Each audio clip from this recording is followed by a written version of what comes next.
ইরানের রাষ্ট্রীয় গণমাধ্যম আনুষ্ঠানিকভাবে নিশ্চিত করেছে যে দেশটির শীর্ষ নিরাপত্তা কর্মকর্তা ও সুপ্রিম সিকিউরিটি কাউন্সিলের প্রধান আলী লারিজানি নিহত হয়েছেন।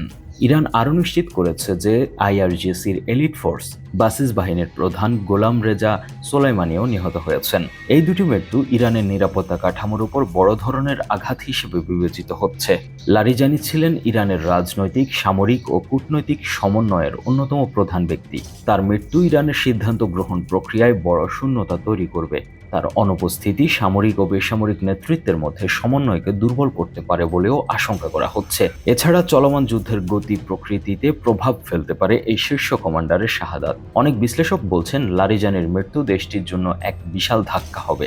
এমনকি সর্বোচ্চ নেতা আলী খামেনির মৃত্যুর চেয়েও বড় ক্ষতি হিসেবে দেখা হতে পারে বলে মনে করছেন কেউ কেউ।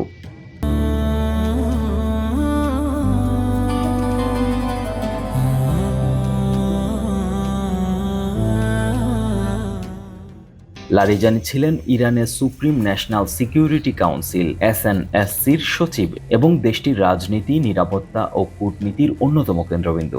বিশেষজ্ঞদের মতে 2020 সালে বাগদাদে মার্কিন হামলায় কাশেম সোলাইমানি নিহত হওয়ার পর লারিজানির মৃত্যু ইরানের জন্য সবচেয়ে বড় সামরিক নেতৃত্বগত ক্ষতি হিসেবে দেখা হচ্ছে। লারিজানির সবচেয়ে বড় শক্তি ছিল তার বহুমাত্রিক প্রতিভা। তিনি একদিকে যেমন ইসলামী রেভলিউশনারি গার্ডসের আস্থা অর্জন করেছিলেন, অন্যদিকে আবার মধ্যপন্থী রাজনীতিকদের সঙ্গেও কাজ করতে পারতেন। তিনি চীন ও রাশিয়া সহ বিভিন্ন দেশের সঙ্গে কূটনৈতিক যোগাযোগের অন্যতম গুরুত্বপূর্ণ ভূমিকা পালন করতেন। ফলে তিনি শুধু অভ্যন্তরীণ নয়, আন্তর্জাতিক পর্যায়েও ইরানের বিশ্বস্ত বার্তাবাহক হিসেবে পরিচিত ছিলেন। লারিজানির অনুপস্থিতি ইরানের অভ্যন্তরীণ ক্ষমতার ভারসাম্যেও বড় পরিবর্তন আনতে পারে।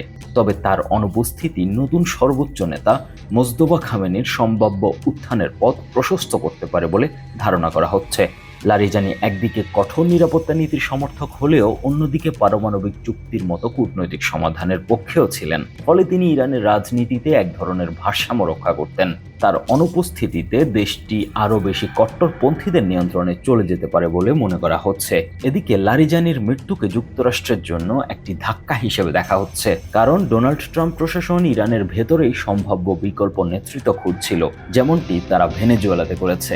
এবং লারিজানি ছিলেন এমন একজন সম্ভাব্য নেতা যিনি সংকটকালে একটি ট্রানজিশনাল লিডার হিসেবে কাজ করতে পারতেন। বিশ্লেষকদের মতে আলী লারিজানির মৃত্যু শুধু একজন নেতার মৃত্যু নয়, এটি ইরানের রাজনৈতিক, সামরিক ও কূটনৈতিক কাঠামোর উপর একসঙ্গে আঘাত। এই নেতৃত্ব শূন্যতা পূরণ করার মতো নতুন নেতৃত্ব কি ইরান তৈরি করতে পারবে কিনা, সেটাই এখন দেখার বিষয়। নিউজ ডেস্ক, একুশে টেলিভিশন।